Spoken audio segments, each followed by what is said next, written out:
చేయకుండా జొన్నవిత్తల గారిని మాట్లాడవలసిందిగా కోరుకుంటున్నాము. Sir please. ఓం నమో లక్ష్మీ నరసింహాయ.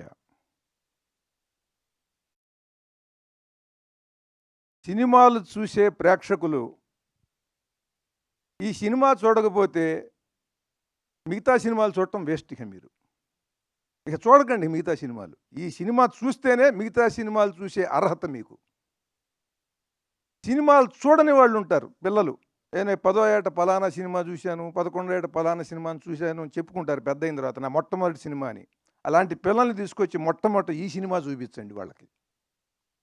సినిమాలు ఇంకా ఇప్పుడేం సినిమాలు చూస్తామండి అని ఒక 80 ఏళ్ళు లేదా 75 ఏళ్ళు బాగా మెచ్యూరిటీ వచ్చి ఐఏఎస్లు, ఐపీఎస్లు, వేరే వేరే బిజినెస్ పీపుల్ అందరూ కూడా రిలాక్స్ అయిపోయిన వాళ్ళు సినిమాలు ఏం చూస్తాం అనుకుంటారు. మీరందరూ కదిలొచ్చి ఈ సినిమా చూడండి. సెక్స్, వైలెన్స్ ఈ రెండిటి మీద ఆధారపడినటువంటి సినిమాలు నడుస్తున్నాయి ప్రపంచవ్యాప్తంగా. మన దేశం కాదు, మన భాష కాదు. సెక్స్ ఎప్పుడు చేయాలి అనేది ఎవరికన్నా తెలుసా? ఎలా చేయాలి అనేది మీరు యూట్యూబ్లోకి వెళ్తే బోల్డంత ఉంటుందండి. ఎప్పుడు చేయాలి, ఎప్పుడు చేస్తే ఏ రకమైన రిజల్ట్ ఉంటుంది అనేది ఎవరికన్నా తెలుసా? అక్కడ తీసుకున్నాడండి ఆ డైరెక్టర్ గారు.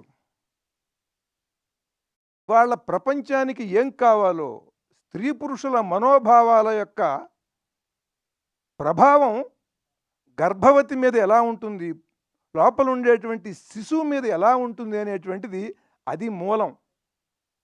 నరసింహస్వామి కథ దాని మూలం అక్కడ ఎత్తుకున్నటువంటి ఆ మహానుభావుడు అండి ఆ డైరెక్టరు. సెక్స్ అనేటువంటిది సృష్టికి మూలం. అందరికీ కావాలది. అందరూ ఆరాటపడతారు.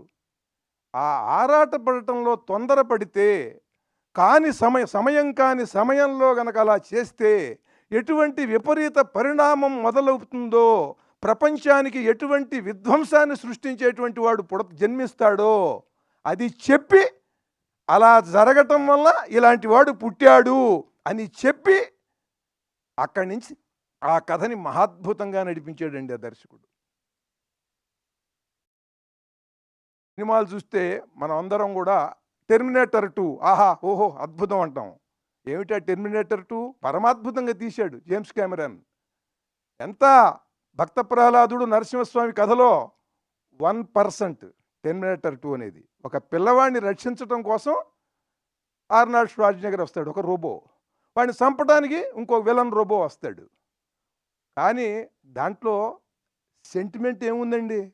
పిల్లవాడిని ప్రొటెక్ట్ చేయటం అదొక్కటే సెంటిమెంటు. కానీ ఆ పిల్లవాడిని చంపడానికి ఎవడో వస్తున్నాడు. కానీ ఇక్కడ సొంత కుమారుడు, తనకి పుట్టినటువంటి వాడిని అంత భయంకరుడైన అరివీర భయంకరుడు, ప్రపంచంలోనే పెద్ద విలను, ప్రపంచానికి విలనైన వాడు తన కుమారుణ్ణి చంపటమే ఈ స్టోరీ అండి. ఇట్లాంటి స్టోరీ ఎక్కడన్నా ఉంటుందా? ఈ భూమి మీద ఎటువంటి స్టోరీ ఉందా?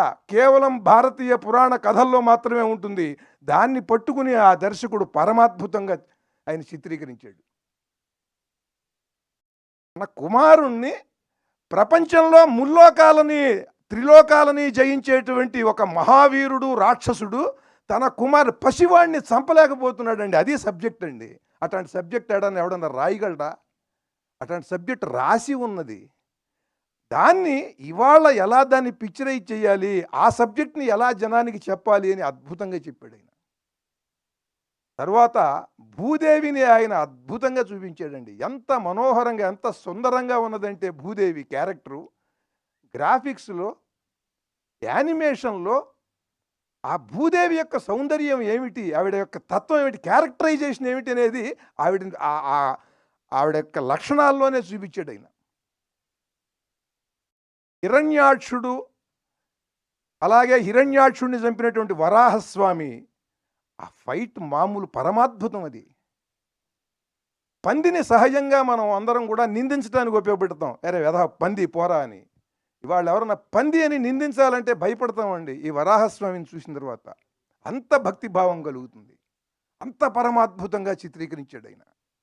అసలు ఆ ఫైట్స్, ఆ విజువల్స్, దానికి సింక్ అయినటువంటి ఆర్ఆర్ మహాద్భుతం, మహాద్భుతం, పరమాద్భుతం, దివ్యాద్భుతం. ఇది డివైన్ వండర్. ఈ ఫిలిం అందరి ఊహకే అందదు. 1000 కోట్ల రూపాయల బడ్జెట్ ఇచ్చినా ఒక దర్శకుడు ఇట్లాంటి సినిమా చేయలేడు. ఆ ఫైట్స్, వాటి వ్యవహారం వేరు. ఈ ఫైట్స్లో ఇవన్నీ కూడా భూమి మీద జరిగేటువంటి ఫైట్స్ అవన్నీ మిగతా సినిమాల్లో. ఇది అలా కాదు. ఇది లోకాతీతమైనటువంటి శక్తి, లోకాలను జయించేటువంటి శక్తి. ఆ రెండింటి మధ్యన ఉండేటువంటి ఆ హీరో, ఆ విలన్, వాటి మధ్యన ఉన్నటువంటి ఆ ఫైట్ని ఆయన తీశాడండి. బాలా నరసింహుడుగా ఎలా ఫైట్ చేశాడు, యోగ నరసింహుడుగా ఎలా ఫైట్ చేశాడు. యోగ నరసింహుడు అంటే మనం తిరుపతి వెళ్ళినప్పుడు ఆ హుండీకి పక్కన ఉంటుంది, చందనం అది అరగదీస్తుంటారు, మనందరికీ తెలుస్తుంది ఆ విషయం. ఆ యోగ నరసింహుడి ఫైట్ ఏమిటి? హిరణ్యకశిపుడు నరసింహస్వామిని తోసేస్తే వెళ్ళి ఎక్కడో పడ్డాడు అన్నట్టుగా ఒక షాట్ చూపించాడు. ఎక్కడో పడలా. వాడు ఇలా చూస్తే వాడు ఇలా పెట్టి ఈ చిటికిన వేలి మీద లేచి శీర్షాసనం వేశాడండి. అట్లా ఒక పర్వతం ఏదో అలా తలకిందులుగా నిలబడ్డట్టుగా అలా చూస్తే అసలు అక్కడ ఆ రికార్డింగ్ కానీ, అది తీసిన షాట్ కానీ ఒక్కసారి గుండెలకి ఎటువంటి అనుభూతిని కలిగిస్తుందంటే ధైర్యాన్ని, భయాన్ని రెండింటినీ ఒకేసారి కలిగిస్తుందండి. ధైర్యాన్ని, భయాన్ని రెండింటినీ ఏకకాలంలో కలిగించేటువంటి ఆ చిత్రీకరణ అసాధ్యం అన్నమాట. దాంట్లో ఆ యోగ నరసింహుడి ఆ భంగిమ చూస్తే ఎంత అద్భుతంగా ఉందంటే అంత అద్భుతంగా ఉంది. 10 మంది రాక్షసులు మహాబలశాలులు ఉంటే వాళ్ళ మధ్య నుంచి మెరుపులాగా వెళ్ళిపోయాడు. ఆ షాటు మహాద్భుతం. వాళ్ళ పక్క నుంచి వాళ్ళకు నరుక్కుంటూ వెళ్ళటం కాదు, ఒక కత్తి పట్టుకుని నరుక్కుంటూ వెళ్ళటం కాదండి, వాళ్ళ మధ్య నుంచి అలా మెరుపు మెరిసినట్టుగా వెళ్ళిపోయాడు. షాటు చూస్తే వాళ్ళు తెగి నిలువున నరికేసినట్టుగా ముక్కలు ముక్కలుగా పడిపోయారండి. ఏమిటంటే నఖాయుధుడు, గోళ్లే ఆయుధం ఆయనకి. ఆ వెళ్ళిన మెరుపు వేగంతోనే వాళ్ళని సంహరించేశాడు. ఆ జ్వాలా నరసింహుడు అంటే ఏమిటి? ఆ మెరుపు వేగంతో ఎలా చంపాడు. ఆ యోగ నరసింహుడు అంటే ఏమిటంటే వీడు కొడితే వీడు పడిపోతాడా, అలా అలా చిటికెన వేలి మీద అలా పెట్టి అలా శీర్షాసనం వేశాడు యోగ నరసింహుడుగా. పైగా వాడు హఠయోగి, అంటే మొండి పట్టుదల ఉండేవాడు. నరసింహస్వామి స్తోత్రాలలో, నరసింహ పురాణంలో, ఇతరేతర అట్లాగే పోతన రాసినటువంటి ప్రహ్లాద చరిత్రలో, నరసింహస్వామి ఆవిర్భావ ఘట్టంలో, వీటన్నిటిలో కూడా అంటే యాదగిరిగుట్ట నరసింహస్వామిని వర్ణిస్తూ మహాద్భుతమైన శ్రద్ధా శ్లోకాలు ఉన్నాయి. వాటన్నిటిలో నరసింహస్వామిని చూసి ఒక కవిగా ఎట్లా అయితే నేను ఊహించుకున్నానో ఆ ఊహలు అలా అలా అలా ఉంటాయి. ఆ శ్లోకం మేరకు అలా ఉంటాయి, ఆ ఘట్టం మేరకు. కానీ వీటన్నిటినీ కూడా ఒక సమాహారంగా అద్భుతమైనటువంటి ఒక స్క్రీన్ ప్లేతో ఆ క్యారెక్టరైజేషన్ని చాలా పరమాద్భుతంగా, లోకోత్తరమైనటువంటి ఫైటింగ్, మామూలు ఫైటింగ్ కాదు. పోనీ అక్కడ ఏమన్నా ఆర్టిస్టులు ఉన్నారా? లేరు, బొమ్మలవి. కానీ నేను చెప్పులు వేసుకుని హిరణ్యకశిపుడు, హిరణ్యాక్షుడు వాళ్ళు ఉన్నప్పుడు చూశానండి. నరసింహస్వామి వచ్చినప్పుడు నేనే కాదు, ఎవరన్నా సరే చూసుకోండి, వాళ్ళు చెప్పులు వేసుకుని నరసింహస్వామి ఉన్నటువంటి ఘట్టం ఎవడో చూడ్డు. చెప్పులు విడిచేస్తాడండి ఎవడన్నా సరే. వాడు హిందువు అయితే, భారతీయుడైతే వాడు చెప్పులు వదులుతాడండి. చెప్పులు వేసుకుని ఈ సినిమా చూడలేరండి ఎవరు కూడా. అంత భక్తి భావాన్ని, భయాన్ని రెండింటినీ కలిగిస్తుందండి. దైవం పట్ల భక్తిని, భయాన్ని కలిగించే సినిమా ఇది. ధైర్యాన్ని ఇస్తుంది. వాళ్ళ భారతీయ సనాతన మతాన్ని రక్షించుకోవాలి అనంటే రెండు విధానాలు. ఒకటి, ప్రహ్లాదుల్లా ఉండగలవా ఉండు, లేదా నరసింహస్వామిగా మారగలవా మారు. అటువంటి స్థితిని ఈ సినిమా పౌరాణిక కథగా చూపిస్తూ కూడా ఆ సనాతనత్వాన్ని, భక్తి, పరమభక్తి, అంకిత భావం, భక్తి, దృఢమైనటువంటి భగవద్విశ్వాసం, దాన్ని ప్రహ్లాదుల్లో చూపిస్తూ, నువ్వు పిలిస్తే, నువ్వు అచంచలమైనటువంటి విశ్వాసంతో ఉంటే ఎక్కడ పడితే ఎక్కడ నుంచి అంటే అక్కడి నుంచి నేను వస్తాను అని చెప్పినటువంటి నరసింహస్వామి ఆ ఇద్దరి కథని తీసుకుని చాలా చక్కగా ఈనాటి సమాజానికి కావాల్సినట్టుగా ఏమి ఫైట్స్ అండి. అది చూసి తీరాలి. ఫైట్లో అంటే మీకు భక్త ప్రహ్లాద కథ ఉన్నది. ఎస్వి రంగారావు గారు, మన రోజారమణి గారు పరమాద్భుతంగా చేసింది ఆవిడ. ఆ పసిపిల్లగా ఉన్నప్పుడే ఆవిడ ప్రహ్లాద. మాకది చాలా అద్భుతమైన దృశ్య వేదం సార్ మాకది. కానీ ఆ సినిమా చూసిన తర్వాత ఎవరైనా సరే నరసింహస్వామిని తీస్తే చూడలేము. అది కూడా యథార్థం చెబుతున్నా. మాకు అంత గొప్ప కథ, పరమాద్భుతమైనటువంటి శ్రావ్య మధురమైన సంగీతం, అమృతం చెవులో పోసినట్టుగా ఉంటుంది. నారాయణ మంత్రం, కనులకు వెలుగు నీవే కాదు, ఏ పాట ఏ పద్యం. కానీ ఆ సినిమా చూసిన తర్వాత ఈ సినిమాకి ఇలా ఊగిపోతూ ఎందుకు చెబుతున్నాను నేను, ఆ సినిమా నాకు తెలుసు. సత్యసాయిబాబా గారు ఆ సినిమాని వాళ్ళ విద్యార్థులందరికీ చూపించేవారు. జిఆర్ స్వామి వారు భక్త ప్రహ్లాద సినిమాని వారి శిష్యులకు చూపిస్తారు, నాకు తెలుసు. అలాగే పరిపూర్ణానంద స్వామి వారు కాకినాడ శ్రీపీఠంలో వాళ్ళ భక్తులకు, వాళ్ళ విద్యార్థులకు చూపిస్తారు. అంటే ఆ ప్రహ్లాదుడి యొక్క భక్తి, ఆ దృఢ దీక్ష దాని పిల్లలకి తెలియాలని. ఎప్పుడు చూసినా మీకు కూడా చాలామందికి అనుభూతి, ఏ క్షణం ఏ ఫ్రేమ్ నుంచి చూసినా సరే కళ్ళంబడి నీళ్ళు వచ్చేస్తాయి. భక్త ప్రహ్లాద మన వాళ్ళు తీసింది తమాషా సినిమా కాదది, చాలా పరమాద్భుతమైన సినిమా. ఎప్పుడు చూసినా ఏ ఫ్రేమ్లో చూసినా కళ్ళంబడి నీళ్ళు వస్తాయి కదా ఆ సినిమా. దాంట్లో ఉన్న రసం ఏమిటి? కరుణ రసం, భక్తి రసం, ఇవే ఉంటాయి దాంట్లో. ప్రహ్లాదుడిని హింసిస్తున్నప్పుడు బాధపడతాం, ప్రహ్లాదుడు భక్తి రసానికి ముగ్ధులవుతాం. కానీ ఈ సినిమాలో ఉండేటువంటి రసపోషణ, ఈ రసావిష్కారం వేరు. ఇది ఎక్కడ దొరకదు, ఇది ఎక్కడ దొరకదు.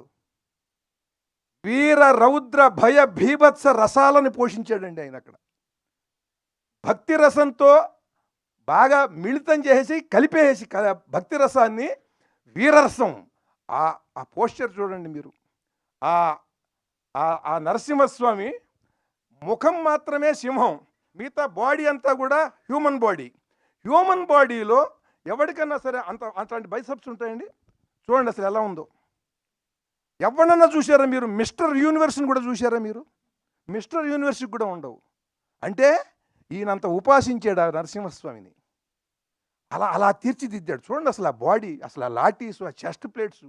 హిరణ్యకశిపుడికి వాడి చెస్ట్ ప్లేట్స్, మామూలు చెస్ట్ ప్లేట్స్ బాగుంటాయి, బాగా బ్రాడ్గా ఉంటాయి, ఎవరికన్నా షోల్డర్స్ అవి బాగా దృఢంగా ఉంటాయి. కానీ అసలు ఆ హిరణ్యకశిపుడిని చూస్తే వాడి వికృతత్వము, వాడి మైండ్లో ఉండే వికృతత్వం అంతా కూడా వాడి బాడీలో ఉందండి. కానీ దృఢంగా ఉన్నాడు. అలాగే నరసింహస్వామికి ఆయన యొక్క దివ్యత్వం, ఆయన యొక్క ఎంత మహాశక్తి సంపన్నుడు అనేది మొత్తం ఆ బాడీలో మొత్తం ఫిజికల్ ఫామ్లో చూపించాడు ఆయన. ఎంత తపస్సు చేశాడండి ఆ సినికుమార్ గారు. సార్, యు ఆర్ చిత్రశిల్ప తపస్వి. ఒక చిత్రశిల్పం అండి. ప్రతి షాటు కూడా, ప్రతి సీను కూడా ఎంత గొప్పగా కన్సీవ్ చేశాడు. మనం ఎన్టీ రామారావు గారు దుర్యోధనుడుగా ఆ గద, ఆ సింహంతో ఉన్నటువంటి సింహాసనం మీద ఆయన కూర్చున్న విధానం మనకి గుర్తుండిపోతుంది. మనకి పాండవీయంలో దీని సింహాసనాన్ని డిజైన్ చేశాడండి ఆయన. మొత్తం అన్నీ కూడా వృశ్చికాలు, తేళ్ళు, పాములతో ఉండేది ఉంటుంది, అన్ని స్కార్పియోస్. ఎంత అద్భుతంగా ఉన్నది అసలు ఆ సింహాసనం. అంత చాలా చాలా క్రియేటివిటీ, ఫుల్ ఆఫ్ క్రియేటివిటీ ప్రతి సీన్లో కూడా. ఈ సినిమా గురించి నేను ఇంకా చాలా చెప్పగలను, కానీ సమయం కూడా చూసుకోవాలి. ఒక్కటే చెప్తున్నాను ప్రేక్షకులందరికీ, నా తరపున ఇది ఒక అపీల్, ఒక విజ్ఞప్తి. మీరు వచ్చి మీ పిల్లల్ని తీసుకుని, మనవల్ని తీసుకుని వచ్చి ఈ సినిమా చూడండి. నవనారసింహ క్షేత్రాలు ఉన్నాయి మనకి తెలుగు వాళ్ళకి. సింహాచలం, అంతర్వేది నరసింహస్వామి, మంగళగిరి నరసింహస్వామి, వేదాద్రి నరసింహస్వామి, కదిరి నరసింహస్వామి, ఇక్కడ ధర్మపురి నరసింహస్వామి, యాదాద్రి నరసింహస్వామి. తమిళనాడులో ఒకటి ఉంది, ఘటికాచలం. ఈ నవనారసింహ క్షేత్రాలని దర్శించినటువంటి పుణ్యం ఈ సినిమా చూస్తే వస్తుంది మీకు.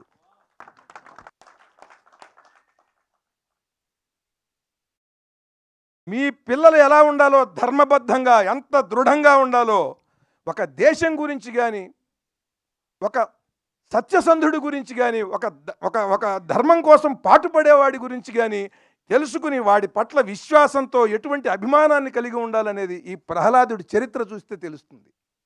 దాన్ని మనం చూపించాలి. అది మన బాధ్యత.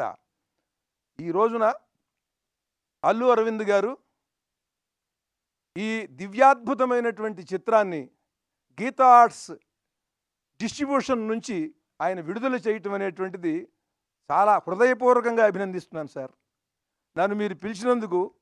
ఈ సినిమా ప్రెస్ మీట్కి వచ్చినప్పుడు నేను ఇప్పుడు ఈ మాట్లాడేదంతా కూడా యాదగిరిగుట్ట నరసింహస్వామి దేవాలయానికి పిలిచి అక్కడ నరసింహస్వామి శతకం గురించో నరసింహస్వామి స్తోత్రాల గురించో చెప్పమంటే ఎలా చెబుతున్నానో ఎలా చెబుతానో అలా చెబుతున్నట్టు ఫీల్ అవుతున్నాను నేను ఇక్కడ. ఇది ప్రెస్ మీట్ అనుకోవట్లే నేను. నరసింహస్వామి దేవాలయంలో నరసింహస్వామికి సంబంధించిన కథల ప్రవచనం చెబుతున్నాను అనుకుంటున్నాను నేను. అంత అద్భుతంగా ఉన్నది ఈ సినిమా. హృదయాన్ని కరిగించేస్తుంది, హృదయాన్ని శక్తిమంతం చేస్తుంది. అటువంటి భక్తి వీర రౌద్ర భయ బీభత్స రసాలతో మహాద్భుతంగా తపస్సు చేసి తీసాడైన. ఇది సామాన్యమైన విషయం కాదు. ఆ విజన్ వేరు, ఆ మనిషి వేరు, ఆ దార్శనికత వేరు, ఆ కాన్సన్ట్రేషన్, ఆ డెడికేషన్, ఆ డివోషన్ ప్రతి ఫ్రేములో కూడా నేను చూశా. మీరు ఎన్నో అద్భుతమైనటువంటి వండర్స్ చూస్తున్నాం ఇవాళ గ్రాఫిక్స్లో. Godzilla versus King Kong, King Kong 1, King Kong 2, ఆ తర్వాత ఇదేది స్పేస్ షటిల్స్. ఇక అక్కడ చూస్తే Jedi returns back, Empire Strikes Back, Avengers, ఆ తర్వాత ఇంకో ట్రాన్స్ఫార్మర్స్. ఏమిటంటే దిక్కుమాలింది కార్లు అండి ఇవి. కార్లు ఇటు పడిపోయి వాడు ఒక రోబో అయిపోతాడు, వాడు ఒక రోబో అయిపోతాడు, వాళ్ళిద్దరు కొట్టుకుంటే ఏమిటి అక్కడ వాడి సెంటిమెంట్ ఏమిటి అక్కడ? ఒక పిల్లో ఒక ఆడదో ఉంటుంది, ఒక గర్భవతో ప్రెగ్నెంట్ లేడీయో. వాళ్ళని రక్షించడం కోసం వీడు, వాడిని చంపడం కోసం వీడు. దీనికే మనం అయ్యో అయ్యో అయ్యో అనుకుంటున్నాం. ధర్మం లేదు, త్యాగం లేదు, అంకిత భావం లేదు, ఏమీ లేకుండానే మెస్మరైజ్ చేస్తున్నాడు వాడు. ఆర్ఆర్తో హోరెత్తిచ్చేసి వెళ్ళేవాడు కూడా ఏమంటున్నాడు, ఆ పిక్చర్ అట్టా ఉంటే ఏముంటుంది, నాకు ఎక్సైట్మెంట్ చాలా బాగుంది, సౌండ్ బాగుంది అంటున్నాడు వీడు. అట్లా తయారైపోయారు ప్రేక్షకులు కూడా. వీడికి సౌండ్ బాగుంటే చాలుటండి. వీడు సౌండ్గా ఉండడనే సంగతి వీడికి తెలియదు. అట్లాంటి 4 సినిమాలు చూస్తే చాలు, వీడికి సౌండ్ వినిపించదు. ఏ ఎమోషన్ని, ఏ రసాన్ని ఎలా పండించాలో తెలియాలంటే ఆ రసం గురించి తప్పించాలి. రసం అంటే ఏమిటి? భగవత్ స్వరూపం. రసో వై సహా అని వేదం చెబుతోంది. రసం అంటే వాడేరా భగవంతుడు అని. ఆ రసాన్ని ఉపాసించి దాన్ని ఏ మోతాదులో ఎలా అందించాలి ప్రేక్షకుడికి అంటే వాడు తపస్సు చేయాలి. ఆ దర్శకుడు, ఆ కథా రచయిత తపస్సు చేశాడండి అశ్విని కుమార్ గారు. ఆయన తపస్సుకి నమస్కారం. అటువంటి అంకిత భావం, అటువంటి ఏకాగ్రత నాకు కూడా ఇమ్మని ఆ లక్ష్మీ నరసింహస్వామిని నేను ప్రార్థిస్తూ, ఇటువంటి సినిమాని విడుదల చేసినందుకు హృదయపూర్వకంగా అల్లు అరవింద్ గారిని నేను ఆయన్ని అభినందిస్తూ, నమస్కరిస్తూ, శిరసా నమస్కరిస్తూ అశ్విని కుమార్ గారికి. ఎందుకంటే ఇట్లాంటి ఎవరు తీలేరండి, ఎక్కడో ఉంటాడు. అటువంటి మహానుభావుడికి శిరస్సు ఉంచి నమస్కారం చేయాలి.